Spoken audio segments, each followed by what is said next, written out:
O convidado de hoje pode ser considerado muito sortudo ou muito azarado. Vai depender do seu ponto de vista. Teve pelo menos 22 vezes que quase morreu. E caminhando por essa corda bamba pode parecer muita sorte conseguir se equilibrar. Ao mesmo tempo, muito azar ser conduzido para caminhos tão perigosos. E neste caminhar vai nos contar o que pensa sobre a vida e a morte. Sim. Lindomar Bisotto. Bem-vindo, Lindomar. Andarilho entre a vida e a morte.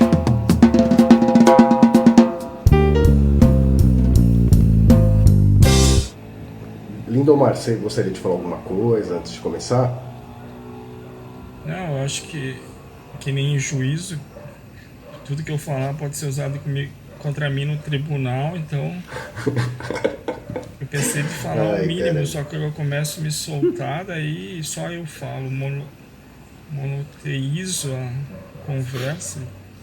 Monopoliza. Mas a princípio, que nem essa abertura aí que tu falou, já posso falar a respeito dela? Pode. Fica à vontade. Eles... Tinha uma época da minha vida, quando eu era jovem, que eu gostava de fazer esportes, exercício físico, eu treinava artes marciais, e daí a saúde era meu Deus, né? Então eles disseram que eu tinha auto-obsessão por saúde. Então tudo que diziam que fazia bem, eu aplicava em mim. Então diziam lá, picada de abelha trata reumatismo. Eu ia lá pegar as abelhas e me picava sem nunca ter reumatismo. Tomar 10 copos d'água por dia era bem. Eu ia lá e tomava 20. Então talvez eu até morri nessas testes e tudo, né?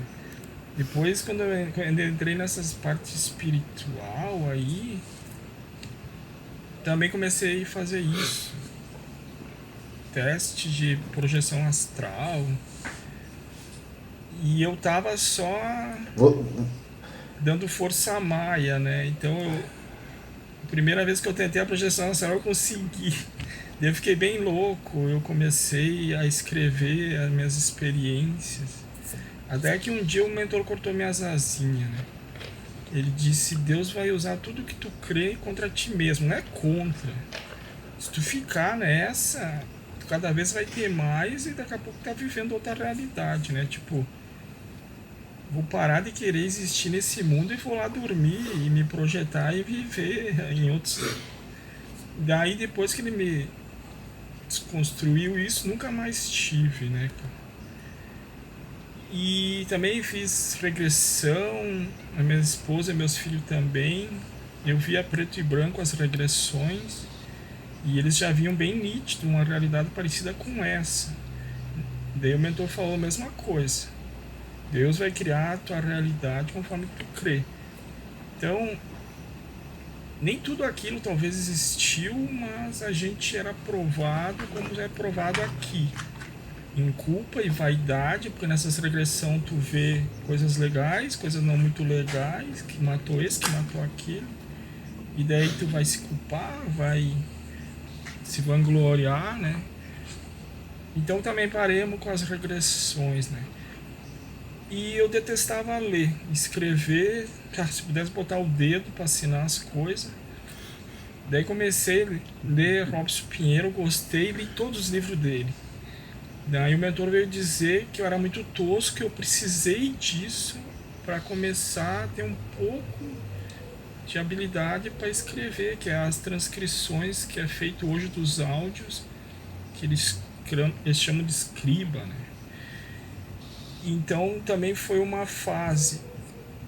Só que tudo que eu lia eu queria criava uma verdade instantânea e queria passar para alguém atravessasse na minha frente, eu ia querer impor para ele. Pode falar.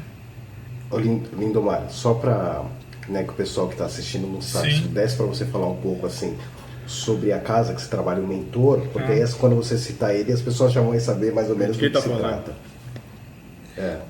Então a história começou assim. A minha esposa começou a despertar a mediunidade e eu estava na história das projeções astrais.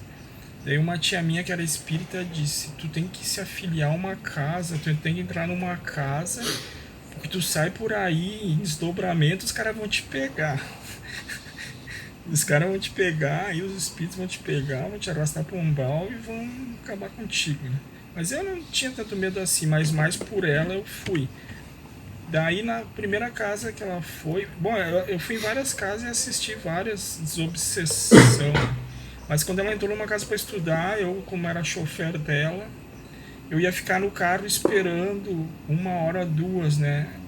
O estudo dela. E não existia celular, tava recém começando, eu nem tinha internet. Daí o que eu ia fazer no carro? Ler um pouco e tal. Daí resolvi entrar também, só para não ficar parado no carro. Daí caí na mão do Josué. Daí lá pelas tantas, o Josué incorpora o mentor dá um discursinho ali, e depois que eles incorporam, o Josué disse: esse é o Lúcifer, né? Eu disse: é aquele que dizem por aí, mas não é bem assim o que dizem por aí. E daí nós estávamos conversando ontem lá na casa. Cada um desse momento teve um impacto, né? Tal. Mas tem gente que ficou meses sem dormir, pensando né? em chifrinho e rabinho, né? Outros talvez até saíram por causa disso. Então cada um teve o seu... O que o nome não pode causar, hein? Verdade. É bem isso. O que o nome não pode causar. E daí a gente ficou 1 ano numa casa, foi como um relógio assim. Depois eles meio que nos expulsaram de lá, porque não fechava com... Eles queriam que fizesse não sei quantos anos de estudo antes de fazer uma aula prática de mesa mediúnica, e nós não se rebelamos e já começamos meio que fazer. Daí eles nos convidaram a sair, daí a gente foi para uma outra casa também, que também lá não bateu muito. Na verdade, o mentor chegou e disse: daqui 2 meses nós vamos estar com a nossa casa. Eu quero, vocês vão atrás de tudo isso. E daí parecia uma missão impossível, mas tinha um colega que ele já era aposentado, ele se dedicou 100% àquilo, e nós no trabalho ficávamos costurando a coisa também. E quando dali 2 meses estava montada a casa, que ela é alugada, né? Lá em Galópolis. Daí lá a gente pôde ter mais a liberdade de fazer o que a gente quer, porque nas outras casas não podia acender vela, não podia fumar, não podia isso, sabe? E ali não tem, ali nós temos liberdade, né? Só que a gente é observado o que a gente faz nessa liberdade, né? Então é dado a liberdade, mas é oferido como se comporta em relação a ela. E daí, num certo dia, eu comecei a ver, por coincidência, os vídeos do Pai Joaquim de Aruanda, né? O Firmino Leite. E comecei a gostar. Não deu... alguns dias, o Josué me convidou para ir na casa dele, não sabia porque que era. Ele chegou lá e disse assim: eu nem lembro disso, cara. Começa a pegar as partes que tu mais gosta, que nós vamos fazer um livro. E daí um colega meu também me sugeriu de começar a gravar as conversas lá dentro com um gravador. Então eu vivo com um gravador pendurado no pescoço, né? E gravo as conversas.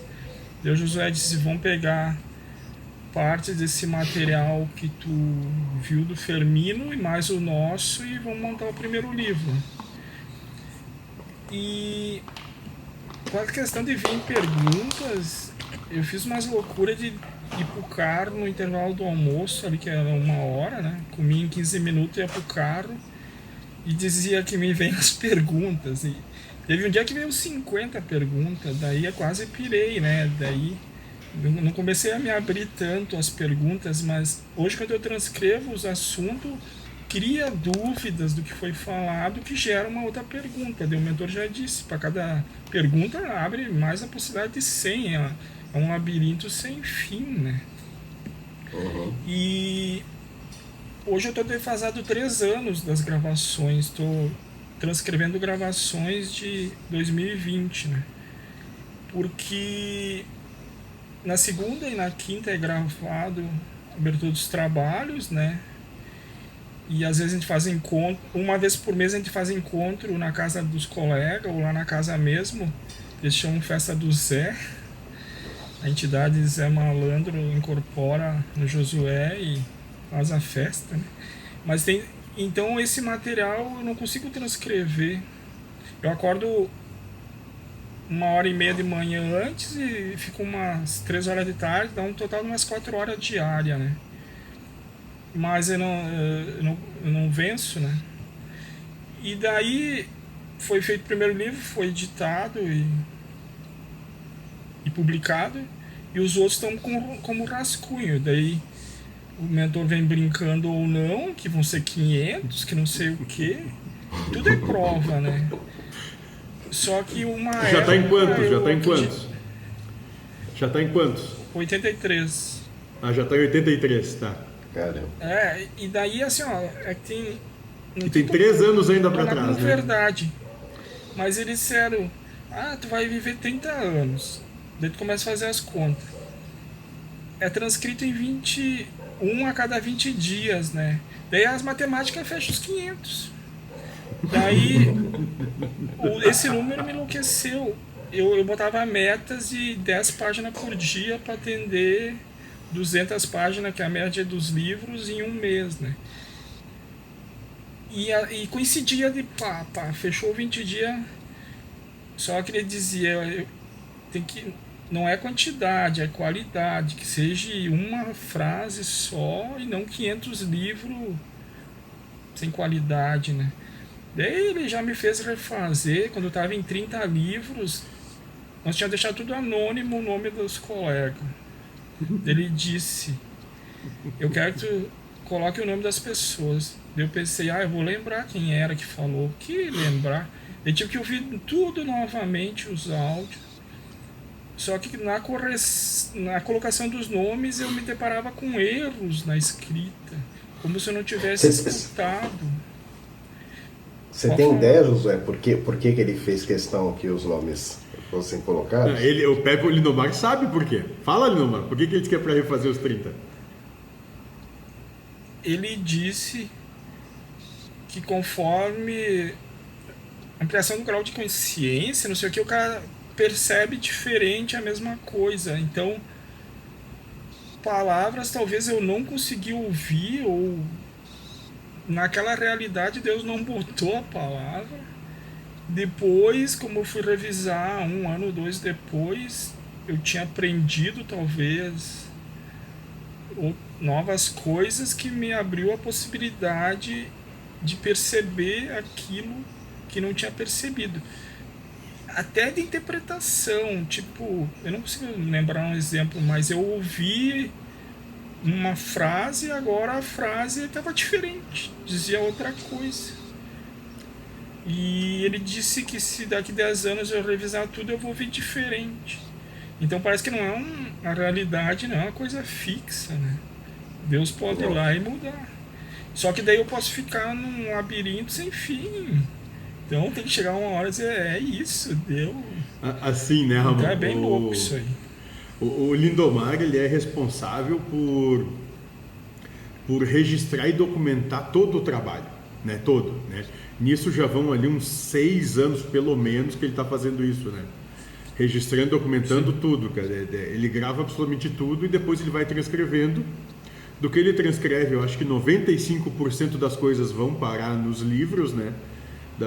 5%, algumas coisas não dá para pôr nem em lugar algum, simplesmente desaparecem.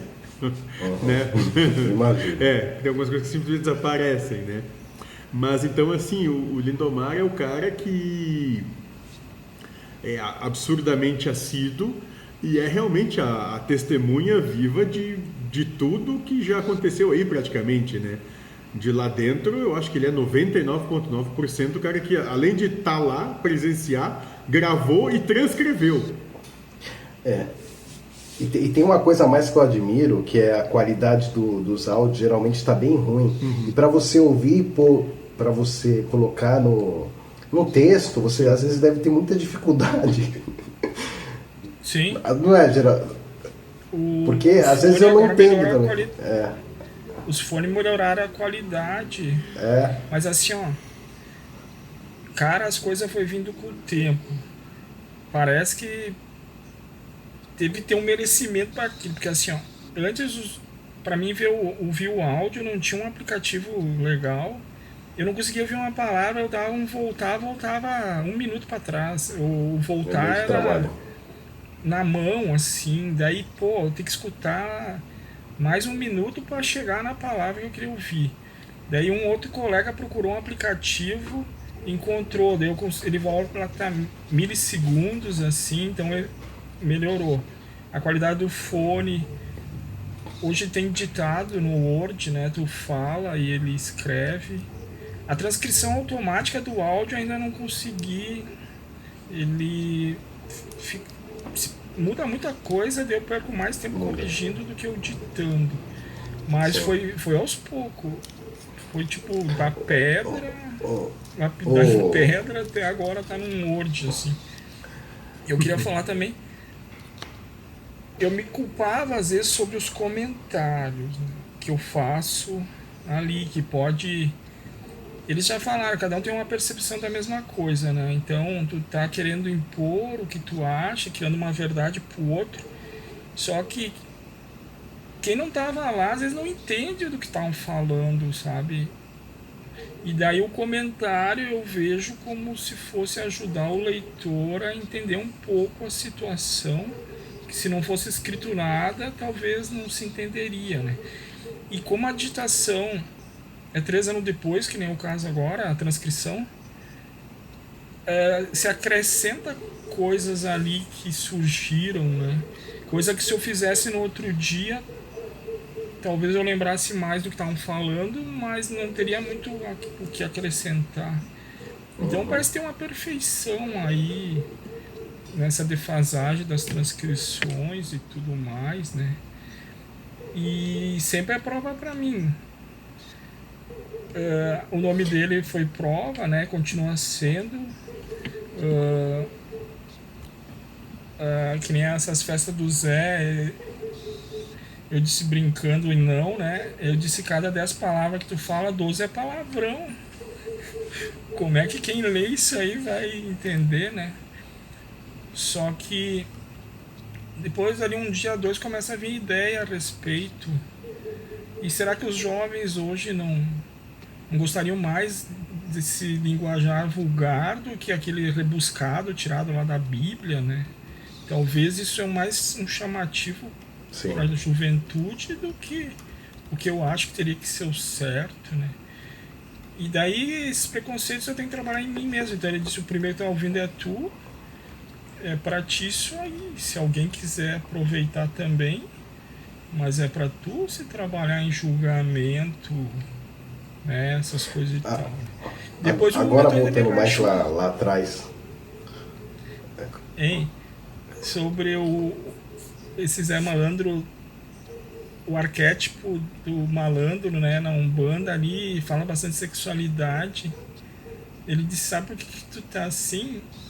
Porque tu é parecido, então tu tá se autoculpando. Ele quebrou mais as pernas ainda, né? Então eu tive que me ver como igual.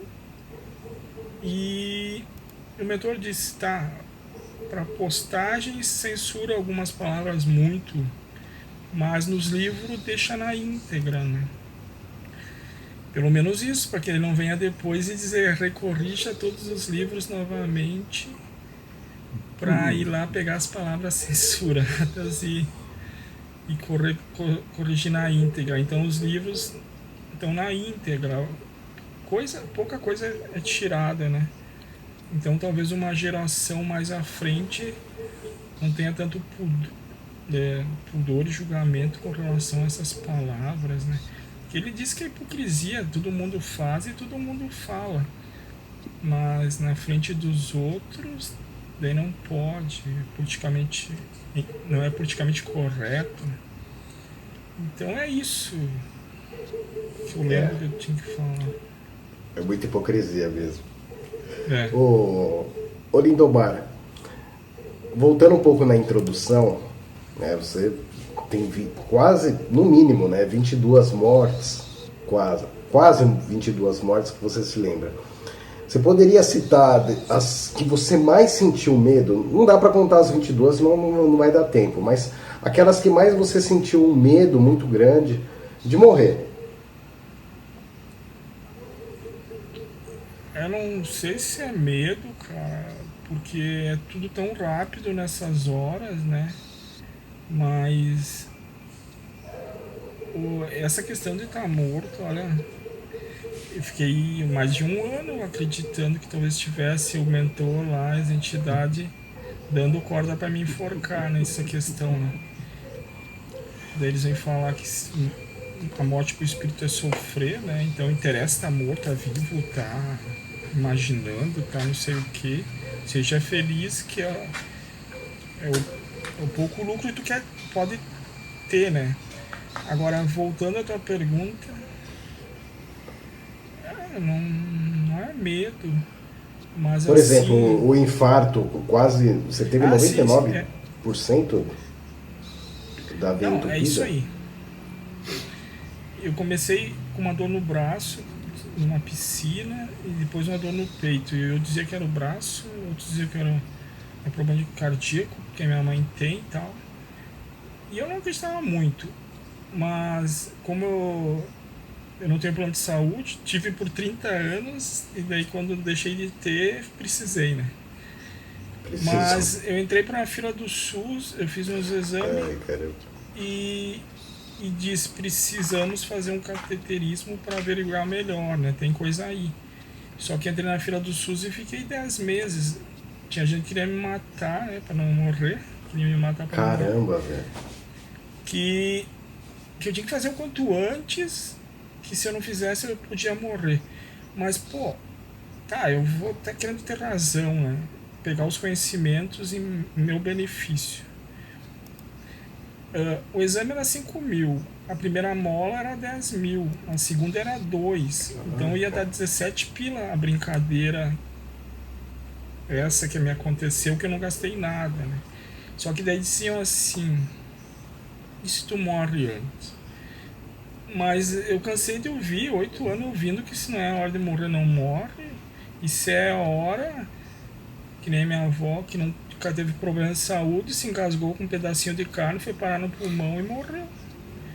Então, não é se vangloriar, mas eles dizem o que é ensinado é para usar no dia a dia, na prática, e vamos ser egoisticamente felizes, vamos trazer benefício. Eu disse, eu não vou pagar isso aí, eu vou esperar. E daí só me cuidei para não fazer esforço muito grande. Mas se eu fosse pagar, eu podia morrer fazendo o exame lá, né? Mas então, eu tenho metade sangue gringo também. Então eu pego os ensinamentos e tento usar para mim. O José até brinca às vezes. Eu cheguei pro mentor e disse, ó, eu sempre paguei seguro de carro. Eu disse, se é pra acontecer, vai, se não é, não vai, não vou mais pagar essa merda.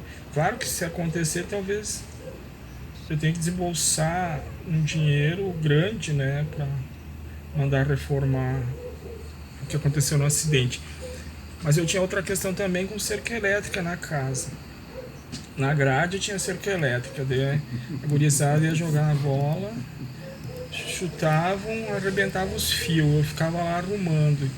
Todo fim de semana eu perdi 1 hora arrumando aqueles fios, né?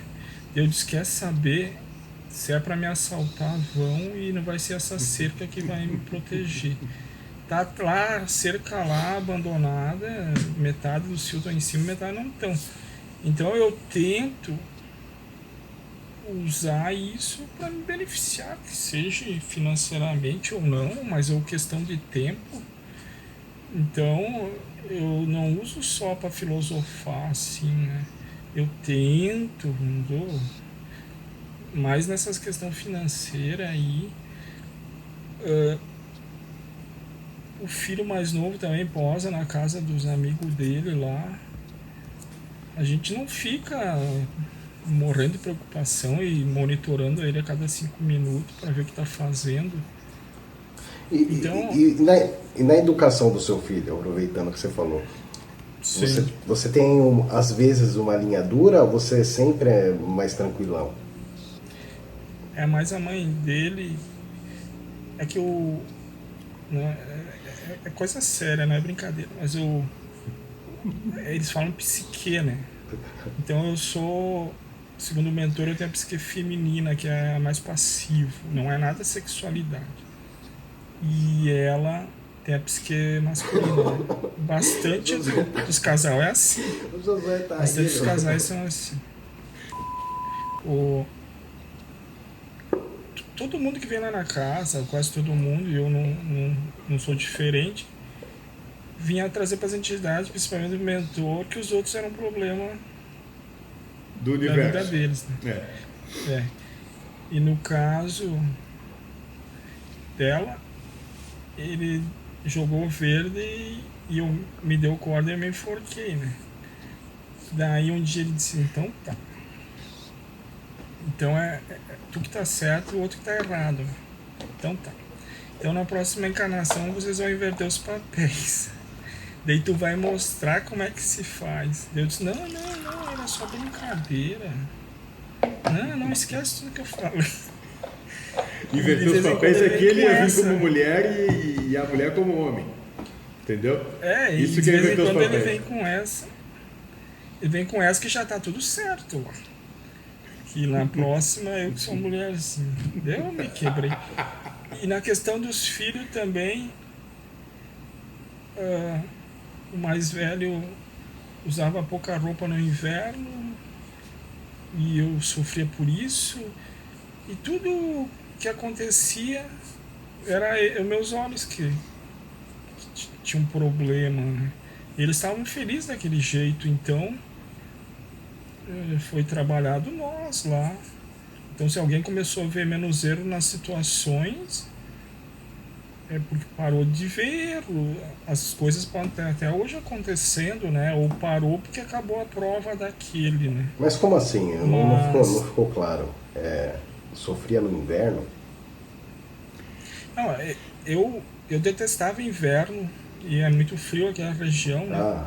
Lembrando que eu vou do Rio Grande do Sul, Serra Gaúcha, né? Aqui neva no inverno. É verdade. Isso, tá, continuando. E aí assim, ó, eu trabalhava e fazia serão para ter grana pro fim de semana passear. Então, se eu ficasse em casa no fim de semana, eu tava apodrecendo. Então, eu tinha que ir para algum lugar. Eu ficava buscando feiras e eventos e tal. Daí, os filhos eram pequenos, eles começavam a ter muita gripe, né, tal, renite, não sei o quê. E um dia eu fui pela empresa para Maceió visitar um cliente lá. E eu acordei 5 da manhã com o sol a pino e fui ver o mar e tinha gente dentro da água. Eu entrei lá e aquela água estava morna. O ar e a água estavam 27 graus. Daí deu um gatilho na minha mente que eu liguei para casa e disse, vende tudo e vamos embora para o Nordeste. Daí por 10 anos, cada ano nós íamos numa capital do Nordeste para descobrir o lugar para onde a gente ia morar, né? E não tinha que me tirasse da cabeça aquilo. E... Aí, o Josué, ele quando fala também, ele tem autoridade. Arruma as coisas aí que a gente vai pro Nordeste. Não. Depois tu pergunta pra ele, porque ele era um incrível Hulk, cara. Ele fazia até o homem fugir do universo, de medo dele.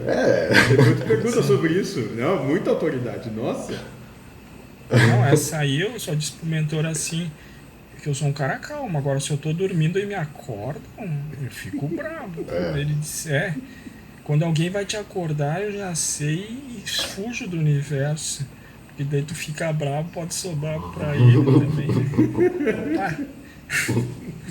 E daí... Aí queria ir pro Nordeste. Embora, isso. Daí nós ia lá, culturas diferentes, comida diferente. E daí a minha esposa dizia, mas cadê aquele cara que quando ia chegar lá ia tacar a boca atrás das orelhas de felicidade? Eu disse, eu não sei. Mas e É que assim, ó, eles gostam de dormir até tarde, eu gostava de acordar cedo, daí eu pensava, eles dormem até tarde, eu vou pro mar pescar, gosto de pescar também, né? Depois eu chego com o peixe e asso de meio-dia e eles me jogam pra cima, né? Só que eles não gostam muito de peixe. E daí chegou esse trabalho aí que eu gosto e pela casa eu não vou mais, né? Pra nenhum lugar. E daí me deram o serviço, talvez que eu tava com pouco, daí eu tava. E eu fui visitar uma fábrica em São Paulo, em Taubaté lá, faltou luz, quase morri de calor, eu não sou acostumado com calor, né? Deu um amigo meu, tu vê, né? Veranear é uma coisa, trabalhar é outra, tu não tá acostumado com isso. E aconteceu com um amigo do amigo meu. O cara saiu daqui, vendeu a casa com piscina e tudo, foi morar em Aracaju e não era horista, era mensalista, né? Eles faziam ele trabalhar sábado o dia inteiro e todo dia depois da hora, daí a família ia sozinha pra praia e ele no domingo dava podre, só queria dormir. E daí começaram a ficar depressivos, saudade de casa. A minha mãe também fez ponto safena, se eu não tivesse aqui, talvez ia me culpar, tá? Então foi um monte de situações que me fizeram mudar de ideia, né? E sempre vinha uma vozinha. Tu tem tudo, tá tudo certo. Esse teu sonho, esses teus prazeres aí, tu vai ter que movimentar o mundo, convencer a família de ir e tal. E quando eu abri mão de tudo, né? Daí pronto, tá tudo resolvido. Então é aquele nada a querer dele lá que é a chave da felicidade, né? Eu mesmo estava criando uns monstros para mim lidar só pelo prazer. Esse eu aproveitar. Eu trabalhava na empresa que abriu uma unidade em São Mateus, no Espírito Santo. Daí a praia era 12 quilômetros da empresa e também água morna, né? A divisa ali com a Bahia. Eu disse, Deus construiu essa empresa para mim agora. Eu vou com o emprego feito, vou morar num lugar que tem o serviço que eu já faço e me botaram para trabalhar no projeto junto com para a construção dessa fábrica. Daí eu disse, já fiz todas as malas, tudo. Só que daí eu fui com a família lá para experimentar antes de fechar contrato com a empresa. A gente ficou beira-mar, era carnaval, tinha som, tinha pagode, funk, dia e noite, nós não conseguia fugir do barulho. E mais o costume da região, que a gente não está acostumado. Daí a esposa e os filhos, se tu quiser, tu vem sozinho, nós não vamos pra lá. Daí eu disse, puta merda, agora que Deus fez essa fábrica só pra mim, né? E daí queriam que eu fosse, eu já não queria mais ir. Então eu já tinha adentrado ao céu e dali a pouco eu queria voltar pro inferno, aquela coisa. Então, uma das exemplos de vida talvez era esse. Eu chegar na beira do precipício e não pulei, não porque eu escolhi não pular, mas Deus não quis pular, sei lá. Porque tá bem pertinho de acontecer o que eu tanto queria. E outro exemplo é esse. Tudo que eu tanto queria, daqui a pouco não tinha preço que fizesse eu querer. Então, será que a gente quer mesmo? É que a gente não sabe o ônus da coisa, a gente só vê o bônus, né?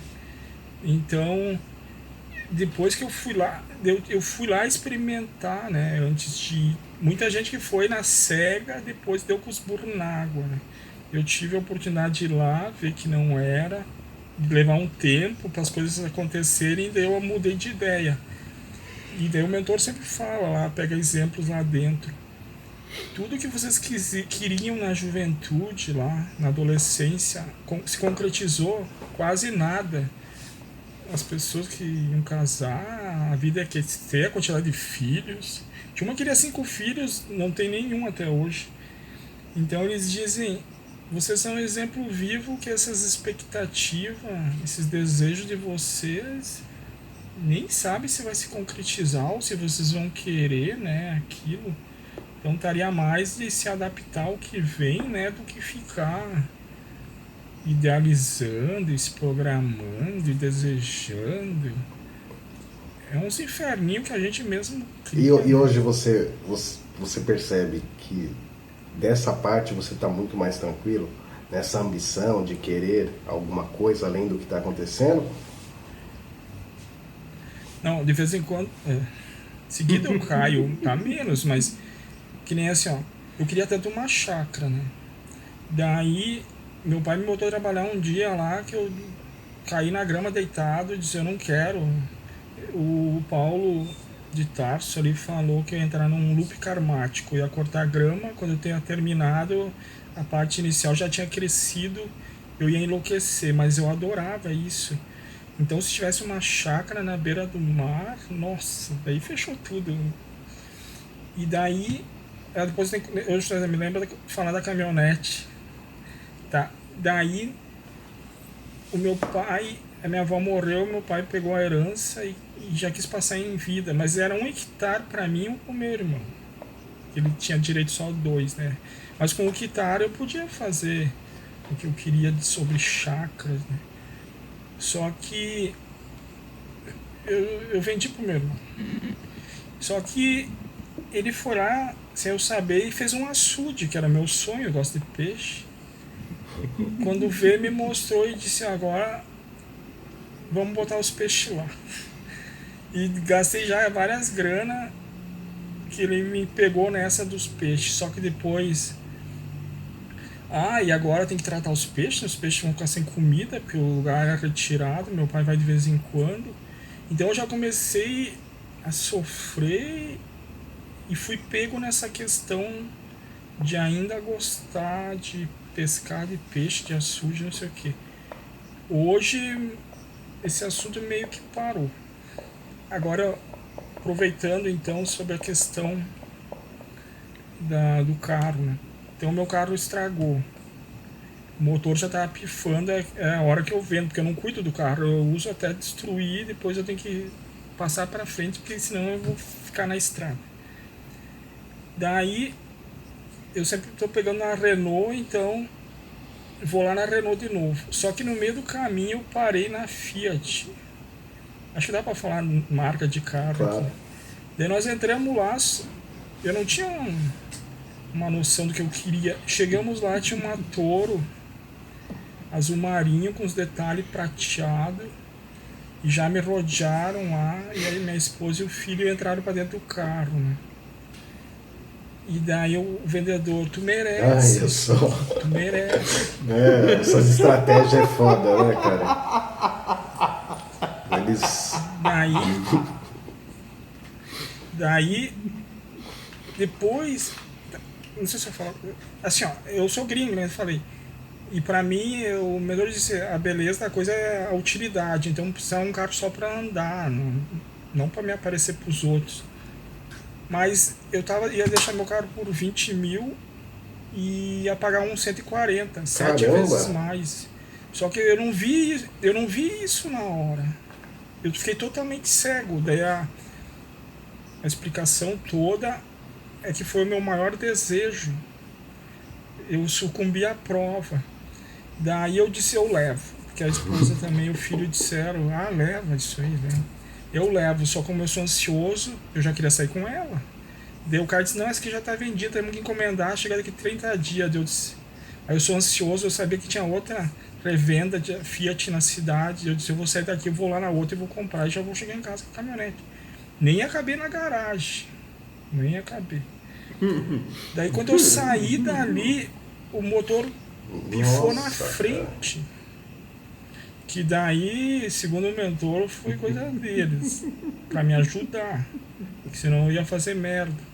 Eu liguei pro vendedor e disse: se tu vir aqui me socorrer, eu fico com o carro, eu espero 30 dias. Daí o cara chegou lá, o motor pifado, o chefe dele disse: nós não vamos ficar com esse carro, tu vai ter que arrumar E, e Que loucura, depois nós voltamos a conversar. Eu arrumei e depois acabei pegando outro carro na Fiat lá. Que daí o carro tinha câmera de ré e não voltava em morro assim para trás, né? Conseguia aquilo, mas também fiquei numa linha mediana. Tinha um mais caro e um mais baratinho, eu fiquei com a linha mediana. Mas é o exemplo de sucumbir aos maiores desejos, né? Então, só tu fica cego, tu não vê preço, não vê. E depois eu ia ter que ficar com um carro daqueles no sol o dia inteiro, porque eu ia trabalhar de carro, né? Então tu não vê nada, tu fica cego. Então é isso que eu queria falar sobre o carro. Mas de vez em quando eu estou me caindo nisso, eu sempre cai, né? O Lindomar, eu vou dar um testemunho aqui, até porque a gente tem uma certa intimidade, né, para falar. O Lindomar até, assim, ele chegou lá nos nossos trabalhos, e eu quero assim que ele fazia projeção astral, ele tinha já um site que falava das experiências que ele fazia, ele e a esposa, né? Um dia eu peguei para ler, a coisa era bem interessante mesmo, né? Deu para dar muita risada. Sim, foi bem legal, né? Mas ele sempre foi um cara assim que ele de se aprofundar no que ele faz, ele não é um cara superficial. Então, se ele escolhe um tema, ele se interessa por algo, ele vai fundo naquele algo, ele se entrega para aquilo, é muito bonito, né? E ele chegou ali, assim, eu me lembro aqui, nessa mesma época, ele queria morar na praia, ele queria ter um sítio. Tu lembra disso, né, lindo? Né? Caminhonete também. A caminhonete, tudo. Né? Ou seja, todas as paixões eram propostas, mas em momento nenhum, nem ele ou quem quer que seja, perguntou: e quanto é que essas coisas vão te custar? Custar não só na questão do financeiro, do dinheiro, mas custar em trabalho, dedicação, abnegação, sacrifício em prol disso. Né? E o que eles começaram a fazer com ele foi, claro, de uma maneira bem enfática, né? E até e cômica, mas ele entendeu que aquilo que ele sonhava, na verdade, ia ser exatamente aquilo que é escravizar ele, que é tornar a vida dele uma escravidão, porque ele ia se tornar escravo do que ele imaginava, da paixão que ele tinha, mas ele só tinha aquela paixão porque ele não vivenciava aquilo, ele vivenciava só a ideia de como seria aquilo, sem ter a realidade, né? Ter experimentado a realidade, né? Então foi feito um trabalho bastante grande com ele nesse sentido, de trazer ele para botar o pezinho no chão, para o mundo, para a realidade, e fugir um pouco da imagem que ele construiu de como seriam essas situações que não tinham nada a ver do que como ia ser, né? E o Lindomar é aquele cara assim que ele até eu quero perguntar, que ele quer que ele fale sobre isso, das apostas que ele fez com a espiritualidade. O cara gosta de apostar, e ele aposta contra as entidades espirituais, né? Como é que são essas histórias do Lindomar? Eles me pegaram em duas que é assim. Eles estavam me chamando de hipocrisia, hipócrita e não sei o que, hipócrita. Daí. E eu, acho que não sei o que. Então, o Paulo trouxe isso aí. A cada hipocrisia é 10 pila na caixinha, né? Daí eu vivo lutando para não ser hipócrita ou julgar. Eu botei julgamento e outras coisas junto, não só hipocrisia. Porque eu também acho que é uma hipocrisia, porque eu escrevo uma coisa e depois faço outra, né? Então, eu tenho que lutar para mim não pagar R$10 a cada hipocrisia. E tem também uns fones de ouvido que queimava muito. Eles disseram de dar metade do lucro que eu tivesse. Vou ajudar vocês. Só que vira e mexe eles querem, mas eu vou tentar não cair mais nessa, porque os pensamentos são dados, daí o cara que fez a aposta daqui a pouco tá invisível do teu lado, te intuindo a pensar e fazer para ele ganhar a aposta, né? Então é foda assim. Eu tenho uma frase: nunca aposte com a espiritualidade. Mas eu tô vendo com bons olhos que é um jeito de forçar, né?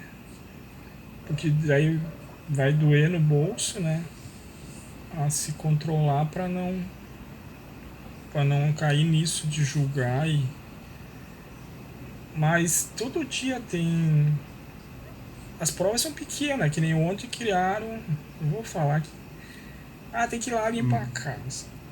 Daí, como eu sou gringo, eu pensei, eu vou lá segunda-feira, 1 hora antes, e já faço. Pego, deixa a parte externa para mim, que eu tinha cera de aranha, e sopro as folhas. Daí o mentor, tá, mas Deus quer que seja amanhã sábado, que vá todo mundo. Então essa luta com Deus, né?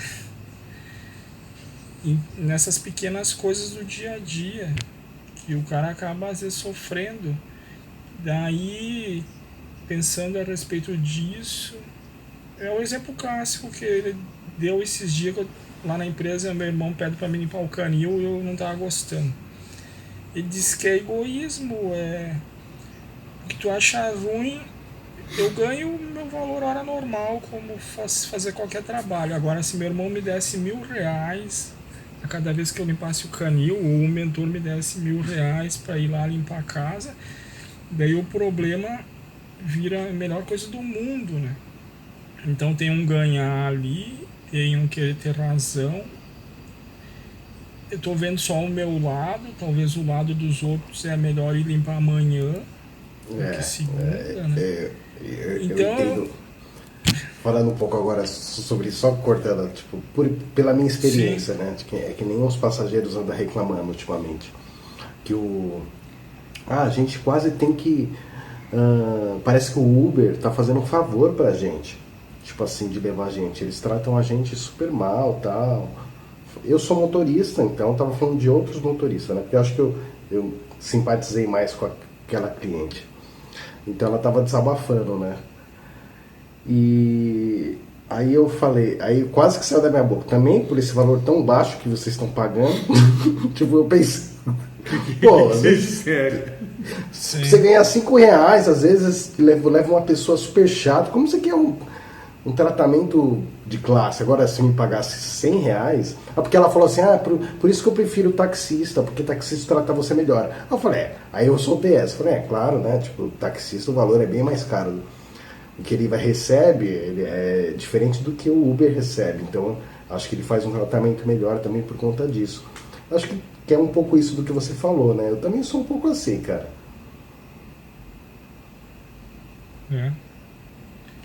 O cara tenta, mas muito não dá pra fazer.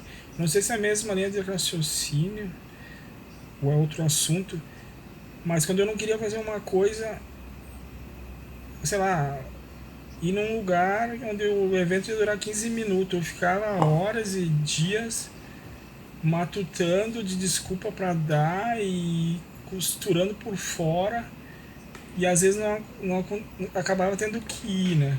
Então hoje eu tô mais assim do tipo, vou lá e deu, que é menos complicado e mais simples do que ficar tentando remediar para não ir, sabe? Claro que às vezes não dá para ir, não dá. Mas eu ficava tentando otimizar custo, otimizar tempo. Daí às vezes ia e dizia, mas o que eu tô fazendo aqui? Eu não gosto muito disso aqui. Então aquela coisa, ser feliz onde está, com quem está e fazendo o que estão fazendo, né? A tal de universalização, que eles sempre disseram que eu tinha essa dificuldade. Eu nunca ia ser feliz, eu ia ser feliz só se eu estivesse com quem eu queria estar, no lugar que eu queria estar, fazendo o que eu queria estar. É muita condição que nunca vai acontecer, né? Então eu estava cavando a minha própria infelicidade, fazendo que Deus ficasse refém do que eu quero. Então eu tenho que... Estou ainda trabalhando isso de não achar besteira que eu estou vendo, querer que fosse diferente, essas coisas tá. Agora me lembrei de outro assunto. Eu vivia só no futuro, né? Essa história de viver agora não acontecia. Então, se eu conquistava uma coisa, eu já queria outra. Então, tinha sempre metas futuras. e o que tinha não estava bom, né? Daí o Paulo veio trazer lá um conceito sobre o sofrimento que tem ligação com acontecimentos passados. Eu disse para mim, o passado não existe, eu nem lembro, não dou pouco bola pro presente, então o passado para mim passou, eu tô no futuro, né? Ele disse, mas por que isso, se não há repercussão do passado? Então, no passado teve mais carência financeira e tal, né? Comecei a trabalhar cedo, que nem meu pai levava com ele era caminhoneiro, me levava junto para não ficar na rua, né? Então, muito pequeno eu comecei a trabalhar, né? Então eu queria me aposentar logo para parar de trabalhar. Então vi o trabalho como ruim, né? Passei 30 anos assim, onde o bom era estar em casa e o trabalho era ruim, né? Então, no trânsito, se tinha congestionamento, eu reclamava.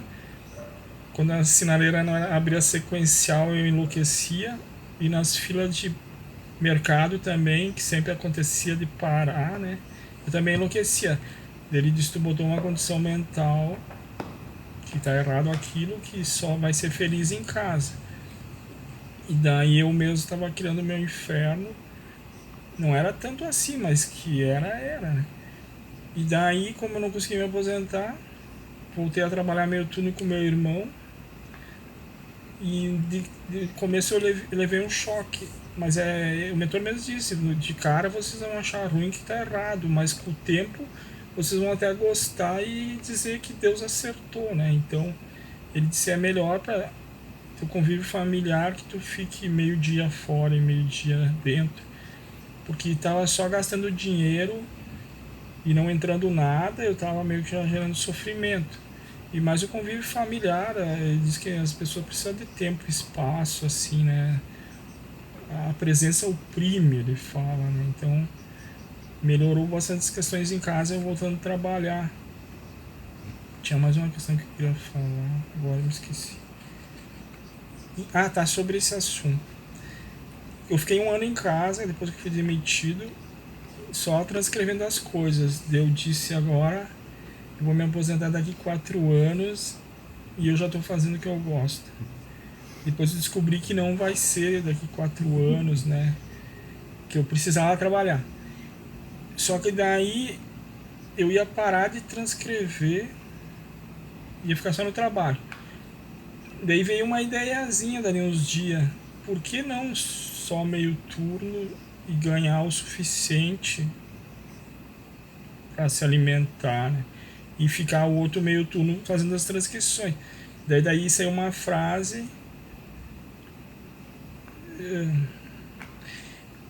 Talvez a felicidade seja uma mistura, um equilíbrio entre o que eu preciso e o que me é precioso. Então, meio-dia eu faço o que eu preciso, né? Trabalho para me sustentar, e meio-dia eu faço o que me é precioso.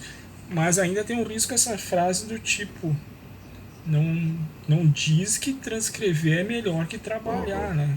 Daí tu já vai ter uma paixão e vai te gerar sofrimento. Se amanhã ou depois tem que trabalhar o dia inteiro, daí tu criou um sofrimento porque tu tem paixão por algo, né?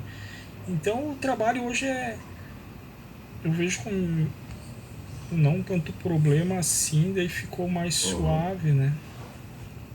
Então é tudo nós, é a gente que tem mais, adjetiva, fala que eu tenho uma pautinha aqui com algumas coisas que eu realmente não sei, mas acho que você vai poder explicar do que se trata. Por exemplo, se a esposa...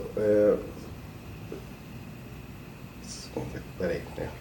O Márcio edita essa parte que ficou meio confuso aqui.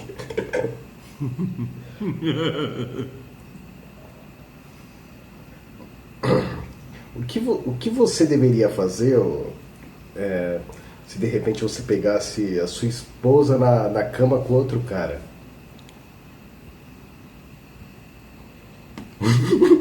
Tá. Acho que o Josué se passou essa aí. Não, uma vez eu estava falando com uma entidade chamada Balien ou Baal, né? Daí eu me vangloriando que não estava vendo mais erro, que tá tudo tranquilo. Daí ele veio com essa. Se tu chegasse em casa e pegasse, tu ia lá na geladeira e abrir um espumante, ia servir pros dois, ia tomar junto como irmãos. Eu disse, não é bem assim. Nós só falando de amor incondicional. Eu disse, hipocrisia, né? Porque na visão espiritual são todos irmãos, né? Mas a gente tem o cônjuge como meu, e se o meu irmão que mora ao lado quiser ficar com esse meu, é problema, né? Mas não vamos se culpar. Se acontecer, tem que tentar sofrer o menos, né? Mas é de cada um. Eles dizem sempre que as provas são relâmpago, né? Não vão te avisar, te prepara que vai acontecer tal coisa. E eu sempre brinco. Tem lá um palestrante falando de amor incondicional, de amor. Vai lá e pisa no pé dele com toda a força. Vamos ver que sai dali, né? Se o incrível Hulk sai pra fora e se mostra, né? E é engraçado isso, né? Em relação ao lance dos ciúmes, né? Da descoberta de uma traição. Porque mesmo aqueles que estão mais envolvidos com essas teorias de amor incondicional, de desapego, diante de uma situação dessa, ele pode se surpreender consigo mesmo. Eu sei esse lado que dizem sombra, essas coisas, eu sei que eu tenho. Então eu não duvido muito de mim fazer besteira. Mas acho que tem muita gente que se surpreende consigo mesmo, né? Com essas questões. Se fosse colocado à prova ali, ia ver que a prática é diferente da teoria, né, Ramon? Eu acho que sim. Tem uma outra que acontece seguido com o Lindomar. Teve um momento que ele veio assim e ele já tinha resolvido essa questão com ele mesmo. Tudo é ilusão. Então não precisava se preocupar com absolutamente nada. E aí o mentor, um belo dia o mentor estava lá dando a explicação dele e tal, e ele disse que quer dizer, explicação para quê? Que quer saber? Isso aqui é tudo ilusão. Aí o que aconteceu, Lindomar? Ele tem um bastão lá que presentearam ele com um bastão de beisebol. Ele manda o Guilherme, lá, um colega nosso, lá, pega o bastão. Ele disse, então vamos dar no teu joelho agora para ver se é ilusão mesmo. Eu disse, pera aí, calma. Ontem mesmo ele veio com isso aí de novo. Que talvez depois do desencarne, assim, que tu tá para desconstruir mesmo o personagem lá, talvez uma prova vai ser tipo assim. É uma analogia, né? Mas um ato assim para dizer mesmo que não é real, né? Que é uma ilusão.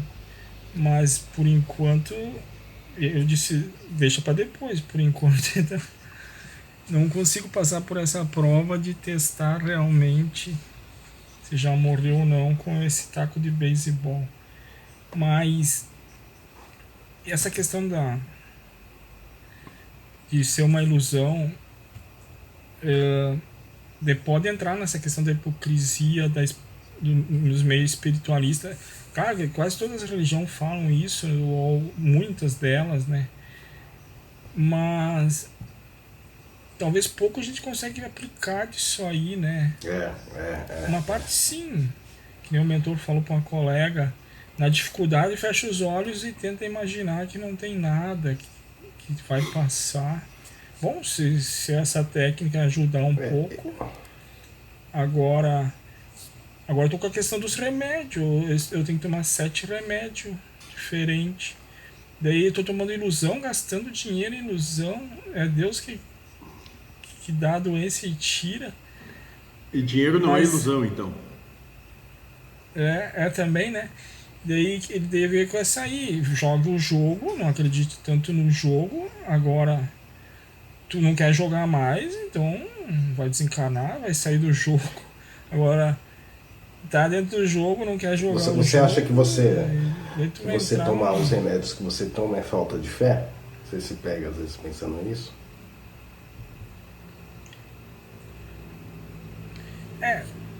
Eu que acompanhei um colega, o Daniel lá, ele foi um exemplo assim, ó, quando tava tudo desregulado os exames dele, os índices estavam tudo desregulados, ele tava bem, assim, disposto, não sei o quê. E quando os índices dele estavam tudo dentro, ele tava para baixo, assim, se arrastando.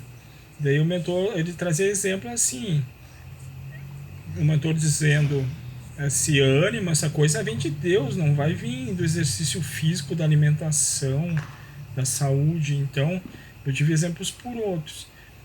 Eu vou ali medir a glicemia, até medir hoje, 125, ó, daí tem um padrão humano, tem que ser abaixo de 100. Esses dias eu tava começando a sofrer com isso, eu até brincava. Agora é a hora da verdade, antes de medir, né?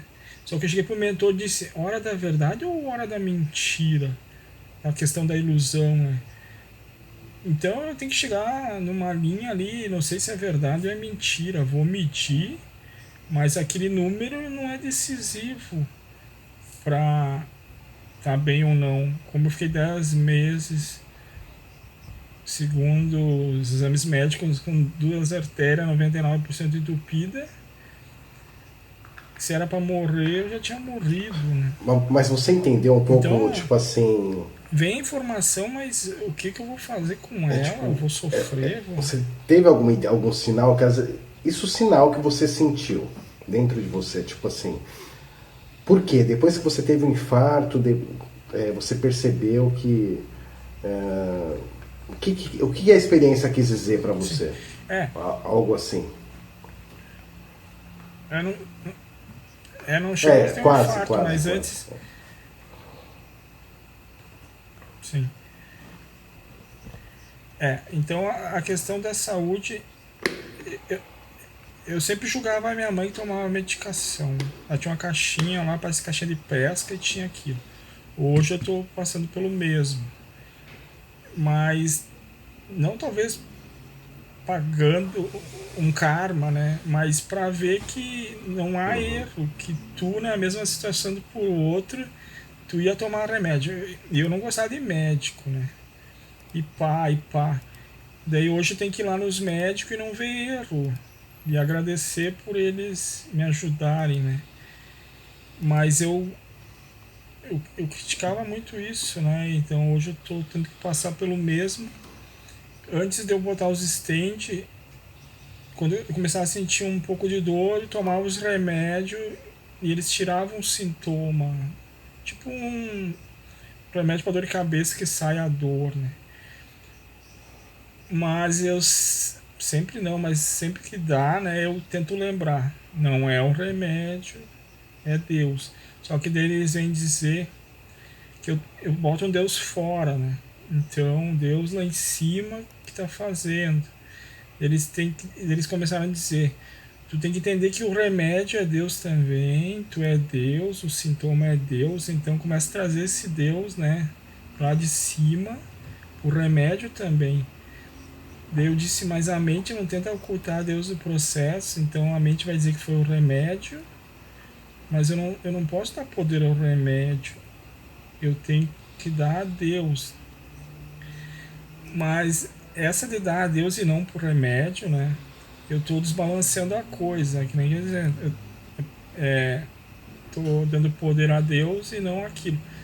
Talvez por um lado, talvez até seja, né, um dos objetivos nossos aqui é não dar poder ao mundo e dar a Deus. Mas eu não posso dizer que o mundo não é Deus, que o remédio não é Deus. Eu percebo que... Pode falar. Eu lembrei do lance que você falou do começo, tipo, de você ser um cara super cuidadoso com a saúde, né, fazendo exercício físico, tudo. Eu tô no momento, acho que totalmente o contrário. Eu tô sedentário, tô fumando pra caramba. Não queria estar fumando, também bebo bastante. Sim. Ou seja, eu sempre tenho a impressão que eu vou morrer logo. Eu sempre tenho a impressão, tipo, que minha saúde de uma hora... Eu tô saudável, mas eu acho que uma hora daqui a pouco pode, do nada... Mas você falando de... Assim como muita gente tem o otimismo que os remédios vai dar uma segurança, né? Sim. Eu tenho um pessimismo, ainda carrego essas crenças que sim, o cigarro está fazendo mal para o meu pulmão, e não sei o que isso está prejudicando e tal. E às vezes nem está tanto. E o remédio às vezes também nem está tanto ajudando, mas a gente carrega esses conceitos em relação a esses objetos. Então, tipo... É a verdade criada, né? E a partir da verdade a realidade se manifesta pelas nossas crenças. Sim. Ô Lindomar, como foi essa história de andar sobre as águas? Eu estava de noite e nós íamos para uma rua de estrada de chão de madrugada, aí um colega meu. E tinha um tarado lá que aparecia lá. Daí nós andávamos sempre com um canivete aberto e falando, né? Se aparecer alguém aqui, a gente abre o bucho e tal. E daí ele disse, o cara era bem alto, ele disse, eu vou te ensinar uma técnica de andar rápido, que tu não se cansa. Depois de muitos anos, meu irmão descobriu no prezinho que se chama tralalá. Tu dá umas passadas com as pernas assim. É tipo aquela corrida marcha atlética, sabe? Tu meio que ginga pro lado e dá umas passadas grandes. E daí tu embala naquilo, tu usa, acho que a própria inércia das pernas, e daí tu anda rápido sem se cansar, né? Daí um dia nós tava numa praia, uma excursão, e lá estavam todo mundo meio bêbado e tinha que fazer um longo trajeto. Eu disse, eu tenho a salvação, eu tenho uma técnica aqui chamada tralalá, que a gente vai chegar em 2 toques lá sem se cansar. E daí, só que tinha um rio, daí eu brinquei dizendo que foi tão rápido que a gente não notou e passou por cima do rio e saiu do outro lado, de tão veloz e tal. Daí se pegaram naquilo que eu caminhava sobre as águas, assim. Mas foi disso aí. Nada. Entendi. O José, refaz aquela pergunta lá que a gravação interrompeu. Qual pergunta que eu até me perdi também? Pior que eu também. Vai ser.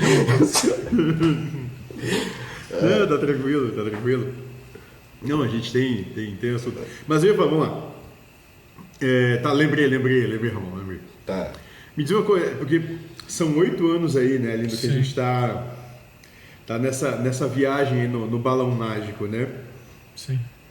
Então, eu quero saber, nesses 8 anos, quais foram as coisas que mais te impactaram? Ou seja, como era o Lindomar, como ele é hoje, e como a vida dele se transformou nisso, ou se houve transformação? Sim. É assim, ó. Eu na empresa era bem bonzinho, né? Eu começava a chegar em casa, eu começava a sentir uma transformação em mim. E já chegava em casa reclamando, né? Achando defeito e tal. E na minha cabecinha era coisa karmática. Com a empresa lá, eu tinha um certo karma, então o meu personagem tinha aquele perfil lá. Em casa eu teria um karma diferente com os daqui, então eu tinha que ser mais chato e mais malvado. Mas daí, talvez até tenha um pouco disso, mas a questão era da máscara, né? Então, os outros que não têm tanta intimidade, eu vestia mais a máscara de bonzinho. E em casa eu era mais autêntico, então eu era mal mesmo. Eu sou ainda. E eu sempre me compliquei na empresa com a questão do bonzinho. Vocês estão me ouvindo? Sim. Que Não. Um caso específico, um fornecedor, a empresa descredenciou ele porque não atendia o que queria. Só que os caras ligaram meio que chorando as pitangas, e eu disse, tá, eu vou lá tentar falar com eles para dar mais uma chance para vocês. Mas daí eu desliguei o telefone, não vou, não sei o que. Daí a bola de neve crescia, o cara ficava me ligando, tá, tu me prometeu e não faz. Então até hoje estou lidando com essa coisa de ter medo de dizer não na frente, dizer sim, daí quando vira as costas, não. Então eles dizem que não é amar, né? Não ser sincero contigo nem com o outro, né? Então as 5 componentes do amor, as duas não são contempladas, né? E que eu tava criando falsa expectativa no outro, era melhor um não, né? Verdadeiro, do que eu criar uma expectativa e depois não concretizar, né? Então a pergunta era, se isso... Tá, então tem essas questões, ainda continua sendo trabalhada, mas a mais complicada de todas, que o mentor disse que literalmente, se eu não tivesse passado pela casa, eu ia ter pego uma arma, me matado e matado a minha família.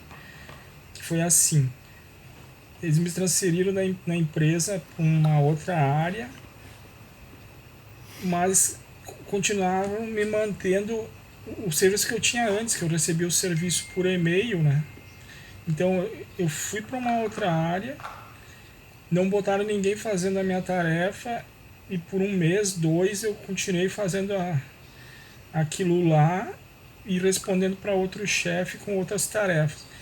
E me botaram num grupo de redução de custo na área de compras e lá eles me deram tarefa o dia inteiro. Então eu estava com o serviço triplicado e com cobranças desses que cada um queria que visse a parte deles, que a dos outros não queriam saber. Só que eu era só um, né? E aqueles e-mails entrando um atrás do outro, eu resolvia um e surgia 10. Daí eu tive que usar tudo que eu aprendi, né? Naquilo ali, sim, sofri, mas consegui passar, né? Pela situação. Agora, ele falou que é que nem aqueles filmes de guerra, quando o soldado tá vindo e vai matar a tua família, né? Pra eles não sofrer, tu mata eles com um tiro de misericórdia do que ser picado em pedaços pelo inimigo, né? Mais ou menos essa analogia. Então, se tivesse só uma coisa a agradecer, já é essa aí, né? Mas eu tenho muito que agradecer porque eu era o diabo de mim mesmo, né? Com meus desejos, minhas coisas. Então, a filosofia ali e do universalismo todo, eu acho a mais simples que tem, que tá tudo perfeito, é só tu que tá vendo o erro. As outras, salvacionistas, tu tem que ajudar o mundo inteiro, tu tem que mudar as coisas, tu tem que se mudar, mas esse mudar é só uma visão essa. Então, se tu quer simplificar, é a mais simples que tem, porque e tudo que eu via de erro e vejo ainda, eles vão dizendo, mostrando que não, que tem um motivo daquilo acontecer e tal. Então, que coisa boa não precisar mudar nada, né? Ah, não, mas não aceito isso. Tem que mudar, então tá, então vai para uma outra linha, onde tu vai ter que sair aí dando comida pros pobres e salvando o mundo, né? Do amor de Deus, que nem se fala. Então eu só tenho que agradecer por essa filosofia que é a que menos É precisa uma fazer. filosofia que te ajuda a aceitar, o mundo como é, assim, seria. Sim, isso. Que não veio aqui para ter uma experiência animal de se alimentar e defecar. É provas essa que tudo de ruim que acontece é para te manifestar amor, né? Que se viesse tudo que nos agrada, a gente ia ter só prazer e contentamento e não amor. E dali a pouco nós ia se matar por não ter mais motivação, né? Então é uma visão diferente do que acontece de ruim, não é porque Deus é carrasco, né? E quer te machucar, te judiar. ele tá dando a possibilidade de manifestar amor. Conseguir amar aquilo, outras situações tu vai tirar de letra, né? Tipo assim, tipo assim, matou teu filho, tá? Tu sofreu um pouco tal, mas tu entendeu lá e tal. Talvez por outras coisas mais banais, daí tu não vai sofrer tanto, né? Agora, é errado, não sei o que, não pode, tem que fazer justiça, não sei o que, não sei o que. Já vai começar a sofrer por as situações que aconteceram com os outros, que chegou pra ti pela TV, né? O Lindomar, Sim. você já está há tanto tempo, né, trabalhando na Casa da Amorosidade, ajudando tudo. Se você tivesse uma hipótese remota, mas se você tivesse que ir para outro país, ir para outro lugar, que você tivesse que se distanciar, talvez até de forma virtual também, o que você iria sentir mais falta? E se você acha que você conseguiria manter essa chama viva de tudo que você aprendeu ainda dentro de você? Cara, eu sofri a vida inteira com essa história de viagem, que a empresa sempre queria que eu fosse viajar. E daí, isso falando de família, né, não da casa. Daí uma vez eu acabei indo pra Colômbia lá e fiquei 40 dias. Eu tinha um filho pequeno com 2 anos. Daí eu saía no shopping lá, via as crianças, de mão dada com os pais. Eu queria pegar um avião e voltar. Eu não tive muita experiência boa ficar longe da família. Eu acho que é sofrer de não ter o contato físico, né? Agora, se a gente... acho que se tu introspectou e começou a passar normal o jeito de ver aquilo, talvez tu vai conseguir carregar. Agora, se ficou meio superficial, né? Eu acho que tu vai acabar não usando, né? Mas é de cada um daí. Mas o que a gente conseguiu botar em prática, cara, até de higiene pessoal e tudo, higiene, não tô falando, outras coisas, simplifica, voltando naquelas coisas, cara, eu via lá que o chá tal fazia bem para tal coisa, eu ia lá, comprava e tentava plantar na horta, ia aquilo lá, fazia, comia granola, comia isso, e comia mel, geleia real, cada coisa que diziam que fazia bem, eu tentava incorporar na minha alimentação, no meu dia a dia. Hoje eu não faço nada disso, eu arranquei tudo chá, arranquei tudo e estou vivo e corado, né? Então, me libertar das minhas verdades, né? Então, essas coisas eu carregaria comigo, assim, coisas que eu já hoje, né? Eu não, já me desconstruí, né? Então, eu acho que o que eu já estou aplicando eu levaria. O resto não sei, né? Se tu quiser partir para aquelas Josué, perguntas tem. lá. Quer? Não, vamos lá. Leomar, qual que foi o caso mais... Dois, né? Vamos falar de dois. Duas situações. Duas situações, a que foi para ti foi mais impactante nesse trabalho, nessa caminhada, e qual foi a mais engraçada?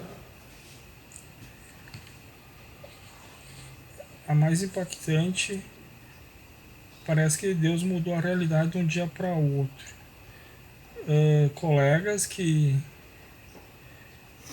tinham paixão pelo mentor, no outro dia já queriam matar ele e saíram tudo da casa. Então ele sempre diz assim, ó, aquele que chega, o José tem essa frase, relacionamento que o cara joga pétalas de rosa do helicóptero vai ser aquele que vai querer matar o cônjuge amanhã, né? Potencializa muito, então muitos que chegam lá e jogam o mentor pra cima é aqueles que amanhã ou depois já saem brabo. Talvez criaram uma expectativa tão grande, né, na mente deles e depois não foi tudo que criaram, né? Então isso foi o maior choque que eu vi, né? E daí os que sobraram tinham que conviver com a opinião dos que saíram. E engraçada, deixa eu tentar lembrar. Talvez venha um pensamento, eu não estou me dando pensamento de engraçado. Ou mais interessante, qualquer coisa nesse sentido. Sim.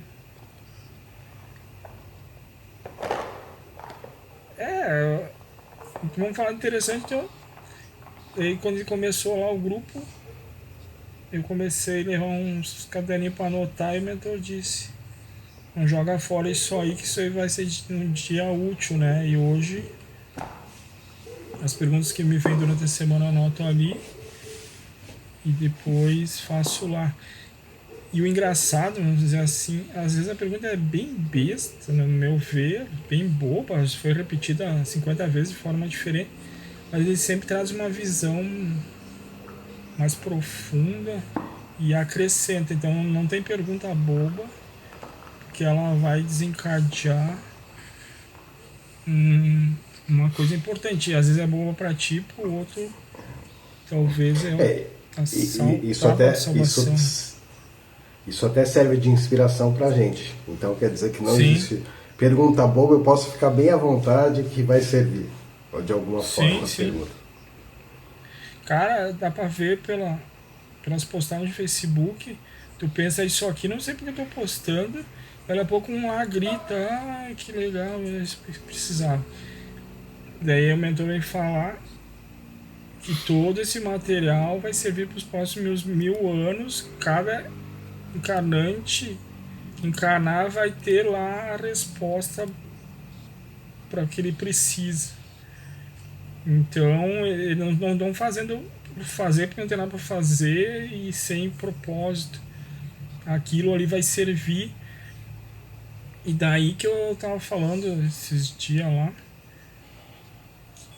que é a história do dia a dia das pessoas. Daí talvez para quem lê vai conseguir se encontrar mais fácil. Eu estou passando por algo parecido com o outro, né? As questões bíblicas ajudam, mas às vezes parecem um pouco longe, né? Que nem aquela de apedrejar lá a mulher adúltera, né? A gente julga e apedreja todo mundo toda hora, mas às vezes não consegue trazer aquele exemplo o dia a dia do que um acontecimento talvez mais corriqueiro, né? Então ele diz que lá no espiritismo lá foi trazido para os nobres e agora está sendo trazido para os pobres, né? Não que aquilo não acessou os pobres, mas naquela vez veio pelos nobres primeiro e agora é pelos pobres. Então os eruditos, né? Não nobres, eruditos, né? Nesse sentido daqueles que são eruditos. Então agora traz um linguajar mais comum, né? Com gírias e palavrões e vai para todo mundo, né? Então talvez a pessoa se afinize mais do que um linguajar muito rebuscado, né? Não sei.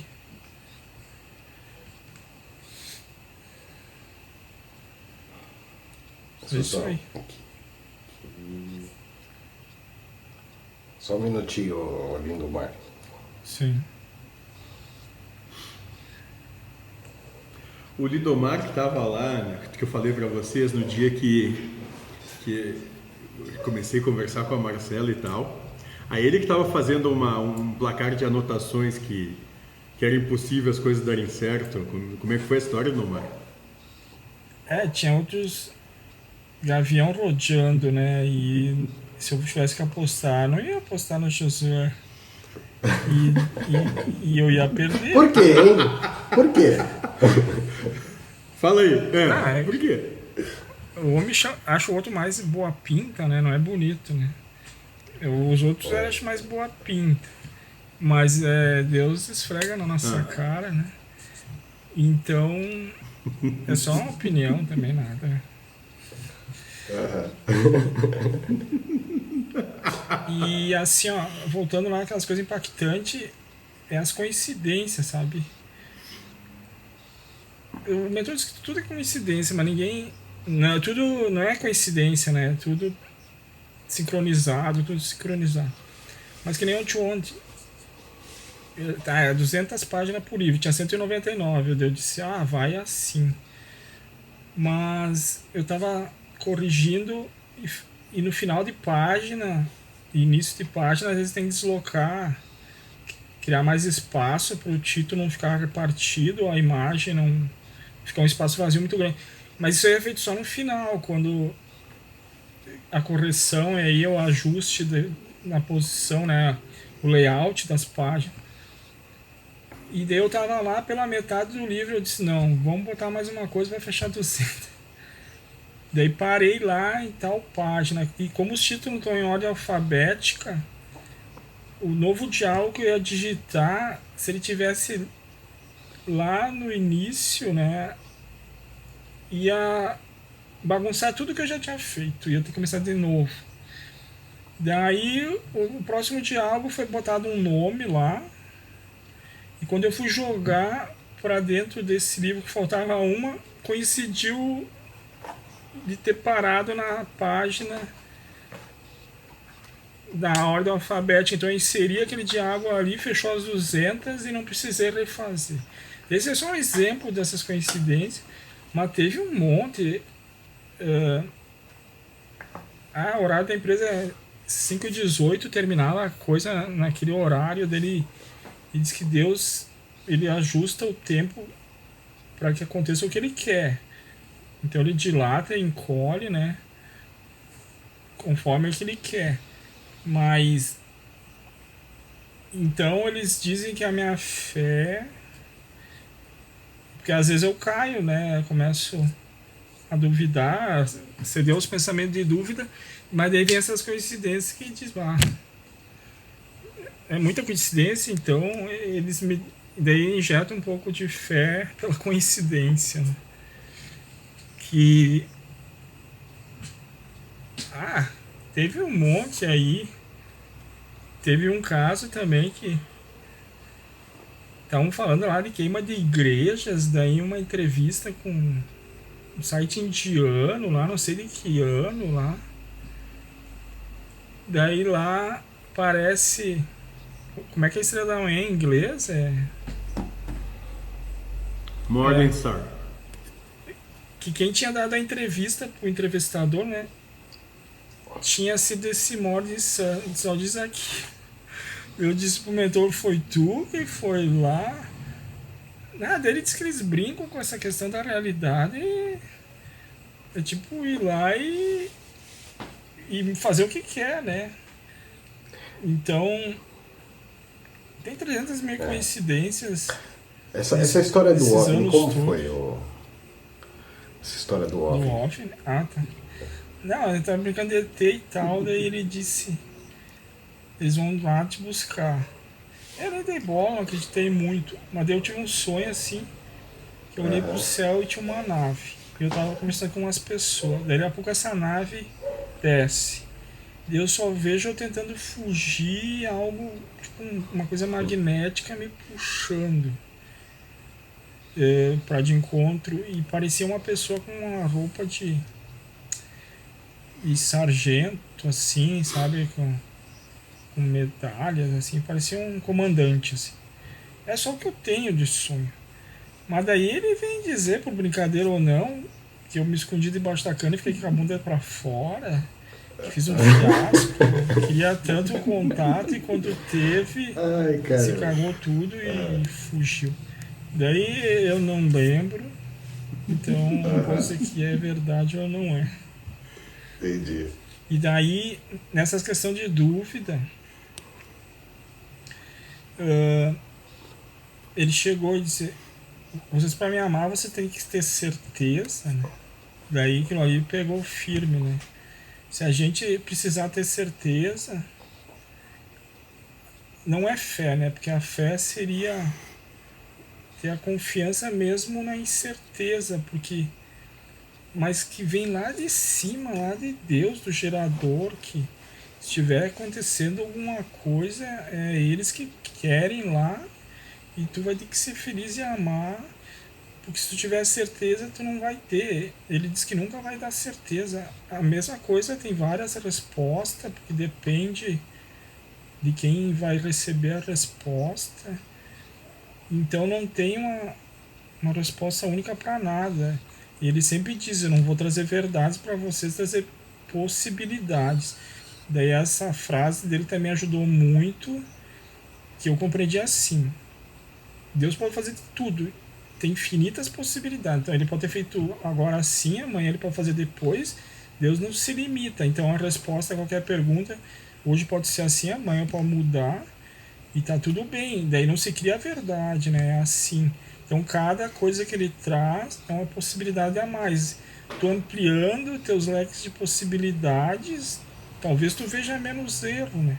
Agora uma verdade que seria uma limitação é assim. Daí acontece coisas diferentes desse assim, tá errado, me mentiram no que disseram.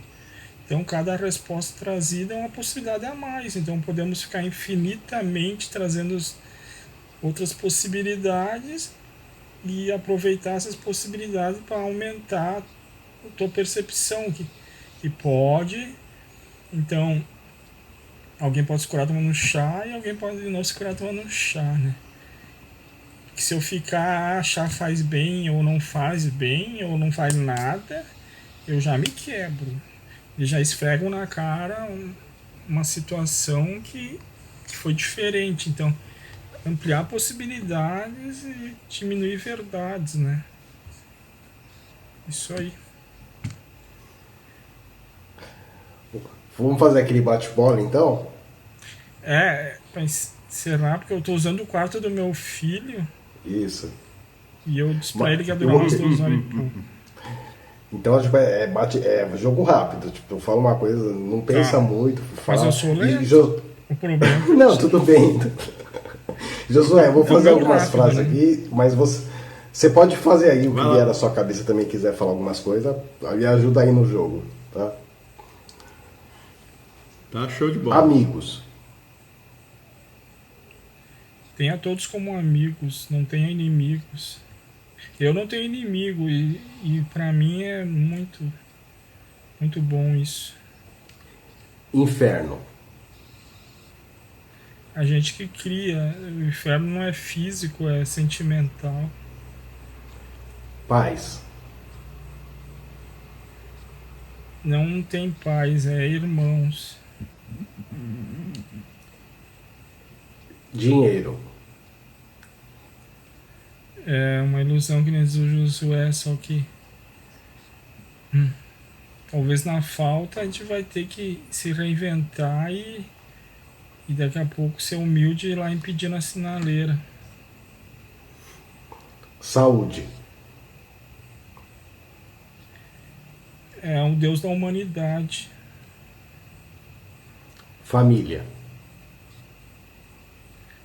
Somos todos uma família, não ter só os laços sanguíneos e o vizinho lá não é família, né?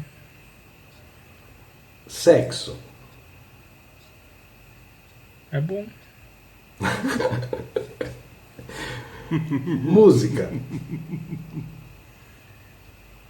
Olha, meu pai não me deixava escutar muito para não arriscar minha sexualidade. Não, eu tô brincando. Mas assim, eu procuro não ter preferência, porque senão é paixão, né? A música tal eu gosto e a outra eu detesto. Então eu procuro não gostar, mas não ver ruim em outras, né? Tenho um pouco de preferência por algumas, mas procuro economizar tudo. Hitler. Oi, eu não ouvi. Hitler. Hitler? Olha, eles falam que pode ter sido um espírito bastante evoluído, porque não é qualquer um que teria a coragem de fazer o que ele fez, né? Se ele se envaideceu e depois se culpou, é com ele, mas não tenho mais essa verdade que virou um ovoide, que foi transferido para outro planeta, que não conseguia lidar com a culpa, né? Não sei. Quer acrescentar algumas palavrinhas aí, ô Josué? Quero. Diabo. Deus e o diabo são a mesma coisa. Depende da Felicidade. felicidade.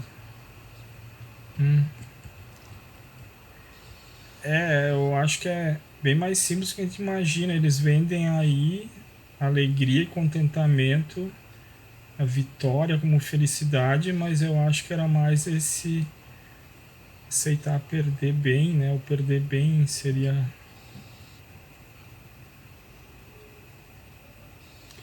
Mentira. mentira. Cara, verdade e mentira é a mesma coisa. E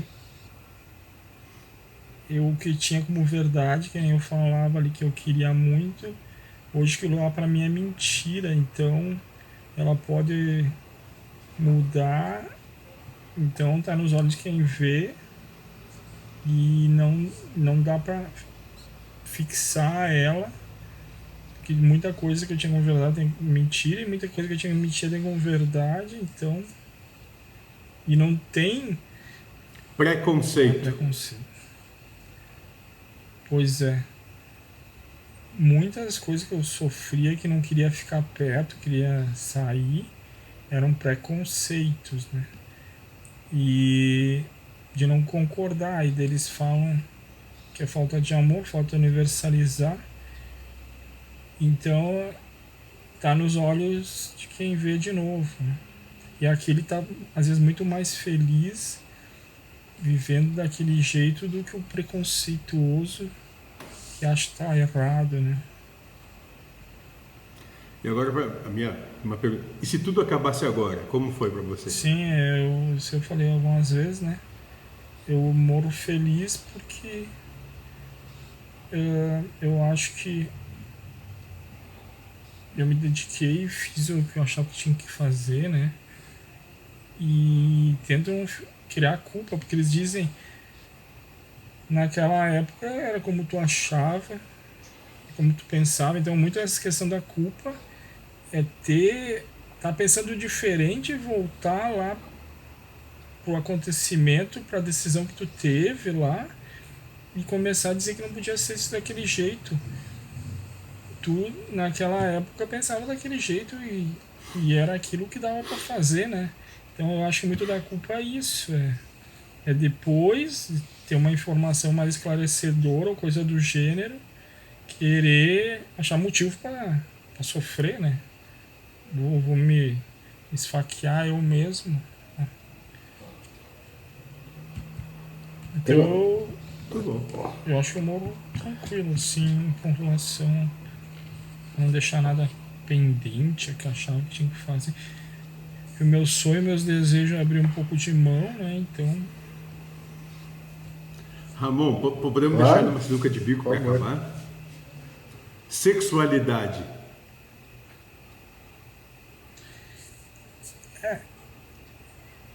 eu acho que não tinha muita essa questão, mas a casa ajudou um monte, né? Então, às vezes eu vejo gente condenando isso, mas a juventude já está bem mais liberta dessas questões. Tu já vê mulher com mulher e homem com homem bastante, né? E já tá uma coisa natural. Então eu peguei uma geração ainda que estava nessa transição, mas eu não sofro com essa questão de Próxima encarnação com o Cid, então tá tranquila, né? o meu diz que eu vou esquecer, né? Mas também eu vou pegar e vou aproveitar. Boa. Muito bom. E, então, mais uma pergunta que eu estava querendo saber. O que é o Lindomar? Bom, eu gostei da resposta que um colega deu no Sanga esses dias, né? E cada um tem uma opinião diferente da gente, né? E até a gente, talvez, de um dia para o outro, pode mudar de opinião de si, né? Então a gente está sempre em constante metamorfose aí. Mas Hoje, agora. Lindomar é Deus. Lindomar é uma versão de Deus. O Medor diz que Deus muda variáveis numa equação finitesimal e se manifesta diferente das outras manifestações que teve. Para mim, acho que ele mexeu muito nas variáveis lá e saiu isso aí. Mas para mim, tô bem. Legal. Então é isso aí, né? Tem Isso aí. alguma pergunta que, Muito bom, que a né? gente não fez que você gostaria que a gente tivesse feito? Não, Foi tudo ok? o que me vem agora, não. Então, legal. Obrigado aí, o Lindomar, pela Eu que presença agradeço. aí, foi legal. Perfeito, vamos para o encerramento então. Lindomar, para terminar, quer dizer mais alguma coisa? Não. Muito bom, então. Então a gente vai agradecer ao Ramon, ao Márcio, dizer que essa aqui é um pouco da história de vida do Lindomar, né? E para ver que no final a gente é tudo gente e não tem nada diferente um dos outros. Sim. Cada um só passando, Isso. vivendo o seu drama pessoal, né? De maneira um pouco mais intensa ou menos, mas vivendo a vida que Deus tem para dar, né? A gente dá Sim. um tchau, e esse tchau é até logo, porque a gente vai se ver logo no próximo Isso. programa. Valeu, Um abraço para gente. todos. Tá bom. Valeu. Boa noite. Tchau. Valeu.